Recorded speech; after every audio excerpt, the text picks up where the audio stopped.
पीछे चेयर में बैठिए ना सब लोग, पीछे। ज़्यादा ध्यान देने की आवश्यकता नहीं है। ये 10 दिन का खेला है। 10 दिन में आप सबको पता चल जाएगा कि प्रत्याशी कौन होंगे, कौन लड़ेंगे, और 1 महीने के अंदर में आपको क्लियर हो जाएगा कि कौन यहाँ के विधायक बनेंगे। भारतीय जनता पार्टी वहाँ चुनाव लड़ेगी। हम तो पहले से ही बोल रहे हैं, क्योंकि मुकेश जी का जो रवैया रहा VIP लोगों का, वो कहीं से भी भारतीय जनता पार्टी बर्दाश्त नहीं करेगी। उनको हमने मना भी किया था कि आप यूपी चुनाव मत लड़िए। भारतीय जनता पार्टी ने आपको सम्मान दिया, चुनाव हारने के बाद आपको MLC बनाया, मंत्री बनाया, तो कम से कम आपको यूपी में चुनाव नहीं लड़ना चाहिए।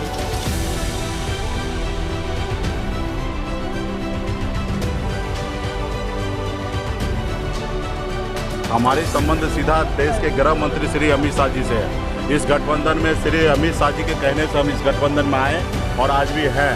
और जिस रोज अमित शाह जी बोल देंगे उस रोज वो सोचा जाएगा। बाकी बहुत सारे नेता आएंगे, बहुत कुछ बोलते रहेंगे, उस पर हम ज़्यादा ध्यान नहीं देते हैं।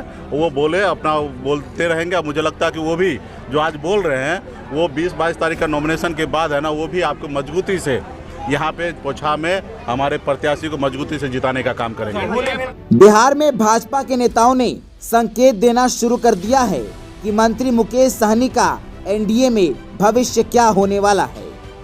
पहले उत्तर प्रदेश में बीजेपी के खिलाफ मुकेश सहनी की मुहिम, और अब बिहार में विधान परिषद के चुनाव में VIP पार्टी के स्टैंड से नाराज बीजेपी ने कहा कि ऐसे लोगों की गठबंधन में कोई जगह नहीं है। उधर बीजेपी के सांसद अजय निषाद ने मुकेश सहनी को वोटों का कारोबारी करार देते हुए दावा किया है कि वो इसी महीने NDA से आउट हो जाएंगे।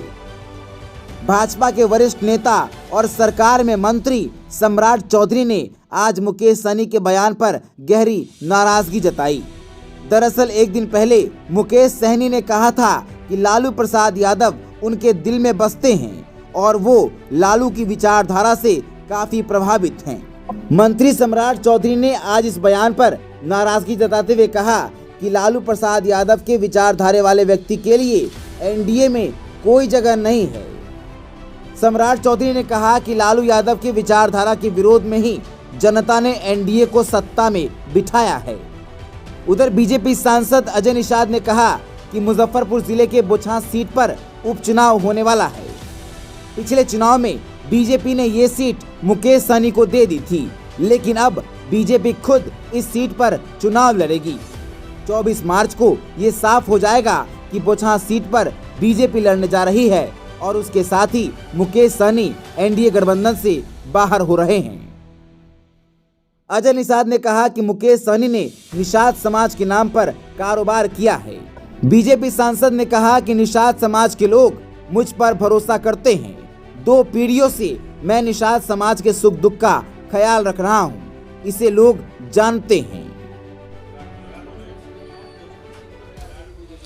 भारतीय जनता पार्टी वहाँ चुनाव लड़ेगी। हम तो पहले से ही बोल रहे हैं, क्योंकि मुकेश जी का जो रवैया रहा VIP लोगों का, वो कहीं से भी भारतीय जनता पार्टी बर्दाश्त नहीं करेगी।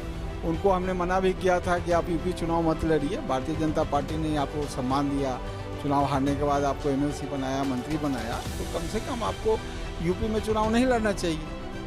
यूपी में जो प्रदेश है वो बड़ा प्रदेश है, 80 लोकसभा का वो प्रदेश है, 403 जो है विधानसभा है, तो बड़ा प्रदेश है। केंद्र की राजनीति जो है यूपी होके जाती है।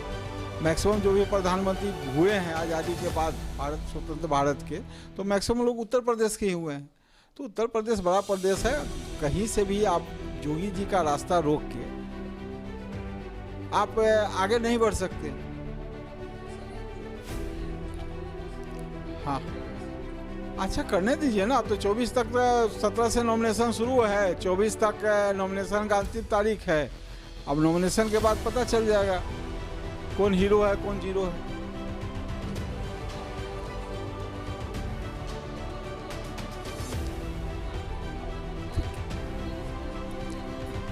देखिए, राजू भाई साहेबगंज से माननीय विधायक हैं।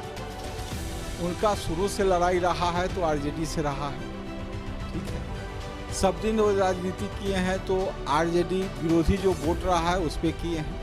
तो उनका कहीं से भी इच्छा भी नहीं है और कहीं से उचित भी नहीं है कि NDA का जो जनाधार जो वोट बैंक साहेबगंज में उनको मिला है, उसको वो निराश करके दूसरी पार्टी में जाए। उनका निर्णय बहुत सही है, मैं उनका स्वागत करता हूँ।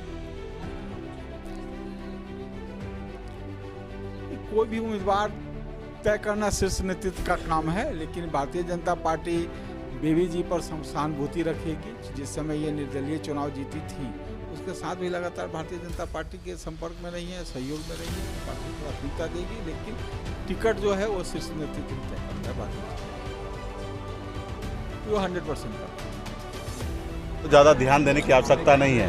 ये 10 दिन का खेला है, 10 दिन में आप सबको पता चल जाएगा कि प्रत्याशी कौन होंगे, कौन लड़ेंगे, और 1 महीने के अंदर में आपको क्लियर हो जाएगा कि कौन यहाँ के विधायक बनेंगे। तो ये सब तो चुनावी समय में आप देखते होंगे, हमेशा हर साल चुनाव के समय में पक्ष विपक्ष सब आपस में प्रतिक्रिया करते रहते हैं और ये सब होते रहता है। इस सब पे बिल्कुल ही नहीं जाना है। ये हम लोग 2020 में जो एनडीए बना उसमें मजबूती से ये वीआईपी पार्टी का सीट बना और वीआईपी पार्टी मजबूती से यहाँ चुनाव लड़े, यहाँ पे जीते भी। आज स्वर्गीय मुसाफिर पासवान जी हमारे बीच में नहीं है, ये सीट खाली हुआ, तो निश्चित तौर पे हम लोग मुसाफिर पासवान जी के घर परिवार के साथ हैं और आने वाले समय में माननीय मुख्यमंत्री जी नाम का घोषणा करेंगे। यहाँ से प्रत्याशी का नाम का घोषणा होगा और 22 तारीख को डेट क्लियर हो चुका है कि हम नामांकन करेंगे और उस समय में हम लोग मजबूती से एनडीए के प्रत्याशी यहाँ पे चुनाव लड़ेंगे और जीत दिखाएंगे लेके और पटना तक पहुँचेंगे। बीजेपी के कई एक नेता संजय जायसवाल जो प्रदेश अध्यक्ष है, इन्होंने भी कह दिया कि मर्यादा संयमित नहीं थे, खत्म हो गए, यूपी में गए। जो भी है देखिए, कॉन्फ्रेंस करके कह दिया कि वीआईपी के विधायक बीजेपी में मिलेंगे। जो लोग जो बोल रहे हैं, पहले वो अपने सीट का पहले वो दावेदारी पेश कर सकते हैं, कभी नहीं कर सकते, दूसरे के मोहताज रहेंगे। 2024 हो या 2025 हो वो डिसीजन लेंगे, हमें किसी से पूछ के डिसीजन नहीं लेना। डिसीजन मैं ऑलरेडी ले चुका हूं कि यहाँ पे वीआईपी पार्टी है और वीआईपी पार्टी मजबूती से यहाँ चुनाव लड़ेंगे। और देखिए क्या होता है कि जब टॉप लेवल है, हमारी संबंध सीधा देश के गृह मंत्री श्री अमित शाह जी से है। इस गठबंधन में श्री अमित शाह जी के कहने से हम इस गठबंधन में आए और आज भी हैं, और जिस रोज़ अमित शाह जी बोल देंगे उस रोज़ वो सोचा जाएगा। बाकी बहुत सारे नेता आएंगे, बहुत कुछ बोलते रहेंगे, उस पर हम ज़्यादा ध्यान नहीं देते हैं। वो बोले अपना बोलते रहेंगे। मुझे लगता है कि वो भी जो आज बोल रहे हैं वो 20-22 तारीख का नॉमिनेशन के बाद है ना, वो भी आपको मजबूती से यहाँ पे पोछा में हमारे प्रत्याशी को मजबूती से जिताने का काम करेंगे। प्रत्याशी के खिलाफ भी आपने एमएलसी प्रत्याशी उतारा है, इसको लेकर के भी नाराजगी है। देखिए सब चीज़ विषय अलग है, सब समय अलग होता है। जैसे आज हमने जहां हमारी मजबूती से है वहां पे हमने प्रत्याशी उतारा, उसके अलावा जहां हम नहीं लड़ सकते थे वहां पे हमने अपने सहयोगी को, एनडीए जेडीयू को, लोजपा पारस जी को हम लोग मदद किए हैं, वहां पे जिता रहे। कई सीट पर हम लोग 15 जगह समर्थन हमने दिया और हम यहाँ पे क्योंकि ये एमएलसी सीट पे हम गठबंधन में नहीं है, इसलिए हमने 7 जगह चुनाव लड़े। बाकी जगह पे सहयोगी होने के नाते हम बिहार में पूरी मदद कर रहे हैं। बाकी जब हम एमएलसी इसमें कोई किंतु परंतु नहीं, 22 तारीख को निमंत्रण आपको दे दिया गया है, आप नॉमिनेशन में आप लोग आइएगा। एनडीए ही होगा, उसमें कोई किंतु परंतु नहीं। वीआईपी पार्टी यहाँ पे मजबूती से लड़ेगी, वीआईपी पार्टी का सिंबल होगा, एनडीए होगा। और किसी को अगर कुछ आगे पीछे है तो